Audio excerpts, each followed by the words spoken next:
Venezuela, previously the wealthiest nation in Latin America, is currently undergoing the most severe economic crisis in recent history, surpassing even peacetime levels. In a single year, 1/3 of its total economy vanished, equaling the amount lost by Ukraine in 2022.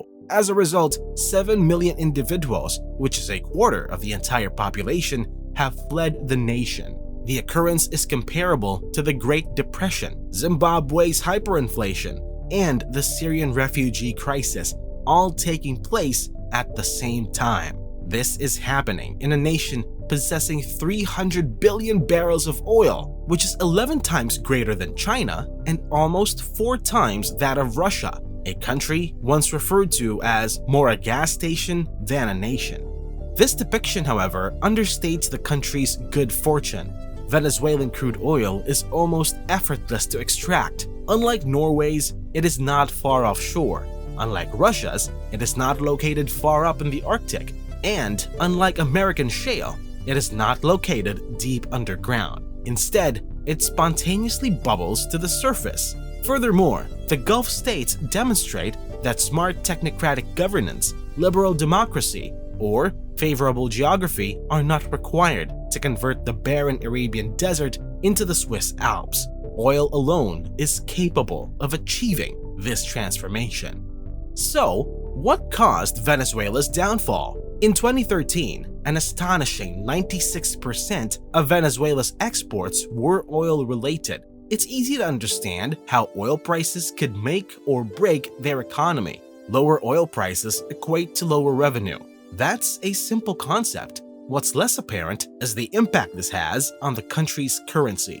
The amount of money generated is not the only factor. When oil prices are higher, demand for Venezuela's currency, the bolivar, rises, causing it to appreciate. As the bolivar's value increases, one receives fewer bolivars for the same amount of dollars, euros, or yen. This renders the country's exports more expensive for the rest of the world. This situation is not necessarily as unfavorable as it seems. When exports are twice as expensive, imports are effectively 50% cheaper. Those 10 original bolivars are now worth $2, not just one. It's not surprising that almost everything in Venezuela is imported, from appliances and automobiles to basic necessities such as food and clothing. Even bolivars are transported on 747s. The point being is that in Venezuela, the peaks are exceptionally high. Not only do high oil prices bring in substantial amounts of cash, but they also decrease the cost of foreign goods. In 1970, Venezuela's per capita GDP was greater than that of both Spain and Greece. Nearly 60% of the population was part of the middle class. Another surge of prosperity arose during China's ascent in the early 2000s. As demand for oil skyrocketed, Venezuela even began importing doctors.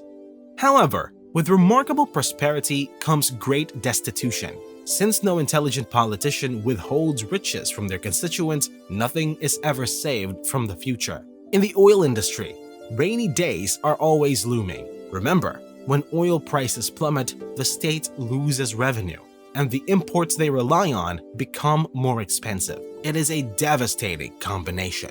For over a century, Venezuela has been subject to a cycle of economic ups and downs as a result of the fluctuating oil prices. However, the current crisis has been exacerbated by a combination of weak oil prices and US sanctions, which were implemented following allegations of election manipulation by the Venezuelan president.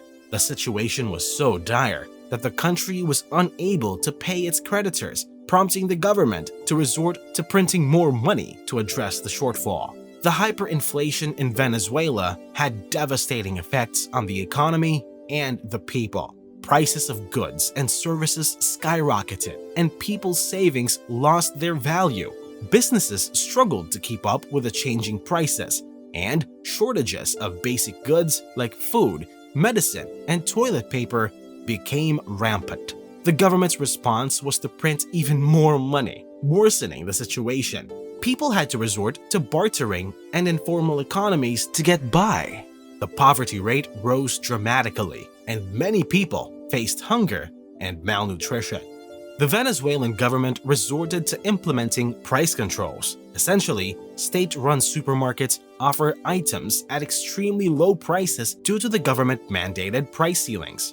However, the quality of goods inside these supermarkets is questionable. Since prices are artificially low, shoppers are incentivized to hoard as much as they can. Any surplus items can then be sold for a higher price elsewhere, either across the street or even across the border. Up to 14% of Venezuela's heavily subsidized gasoline is believed to be smuggled out of the country. In 2015, grocery store lines became so long that people were assigned specific shopping days based on the final digit of their national ID number. Fingerprint scanners were installed at checkout counters to prevent individuals from using their quota at multiple stores, and soldiers patrolled the aisles. The Venezuelan government introduced a solution to the exchange rate issue.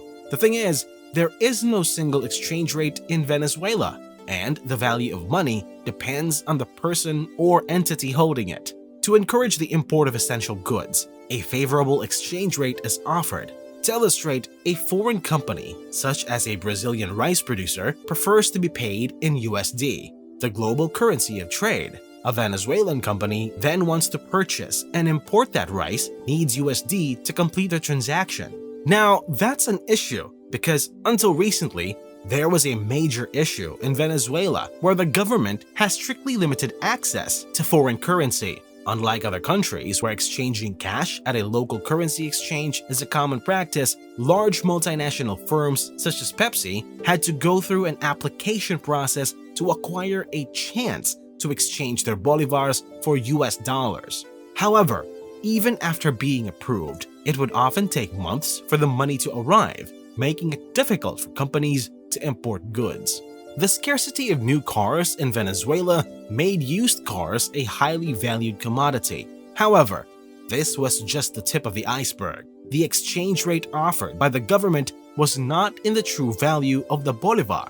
For instance, the government might exchange 1 USD for 5 bolivars, but the exchange rate could be as high as 50 bolivars for 1 USD. The official exchange rate, in effect, was a government giveaway for the well-connected individuals who were lucky enough to get it. Politicians could reward their allies and relatives by approving their requests for dollars, and they could also silence or punish critics by rejecting them. The government's exchange rate system also provided an opportunity for a more advanced type of arbitrage. An individual or company might request permission to trade 5 million bolivars for 1 million US dollars to assist in alleviating the scarcity of auto parts. However, instead of using the entire sum to import $1 million of tires, they might only bring in half that amount. They could then sell the remaining $500,000 on the black market for a significantly higher amount than the 2.5 million bolivars they paid for it.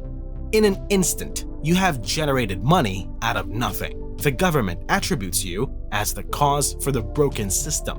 The Venezuelan government asserts that the core of the nation's problems are the individuals who take advantage of the situation rather than wise, long-range investment. The populace prefers politicians who pledge freebies over those who have the ability to anticipate and plan for the future. The failure of the government to manage the country for several decades has caused Venezuelans to lose their confidence in the collective strength of the state. However, if the idea of expanding the economy seems like an unachievable and impractical goal, then it is reasonable to strive for one's own share and that of their family. What do you think? Is Venezuela's economy too far gone? How could these issues be fixed? Comment your thoughts below. Thank you so much for watching. If you haven't already, hit the like button, subscribe to the channel, and turn on notifications to stay up to date with our latest uploads.